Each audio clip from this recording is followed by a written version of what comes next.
இயற்றப்படுகிற அனைத்து சட்டங்களும் ஆங்கிலத்தில் தான் இருக்க வேண்டும், அந்த பெயர்கள் ஆங்கிலத்தில் தான் இருக்க வேண்டும் என்று சொல்லப்பட்டிருக்கிறது. ஆனால் ஐபிசி என்கிற சட்டத்தின் பெயரை பாரதிய நியாய சன்ஹிதா என்று பெயர் மாற்றம் செய்திருப்பது ஏன்? இந்த சமஸ்கிருதமயமாதல் நடவடிக்கை ஏன் என்று நாட்டு மக்கள் கேள்வி எழுப்புகிறார்கள்.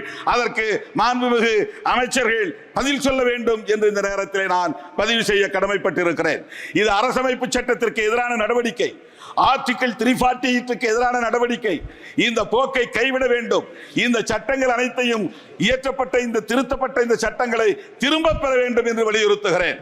கடந்த 26ஆம் தேதியும் இன்றைக்கு 29ஆம் தேதியும் தமிழ்நாட்டை சார்ந்த பல்லாயிரக்கணக்கான வழக்கறிஞர்கள் வந்து போராட்டம் நடத்தியிருக்கிறார்கள். இந்த சட்டத்தை திரும்ப பெற வேண்டும் என்று வலியுறுத்தி இருக்கிறார்கள். நானும் இந்த அவையிலே வலியுறுத்த கடமைப்பட்டிருக்கிறேன். இந்த 3 குற்றவியல் சட்டங்களையும் திரும்ப பெற வேண்டும், பழைய சட்டங்களையே நடைமுறைக்கு கொண்டு வர வேண்டும் என்று நான் வலியுறுத்துகிறேன்.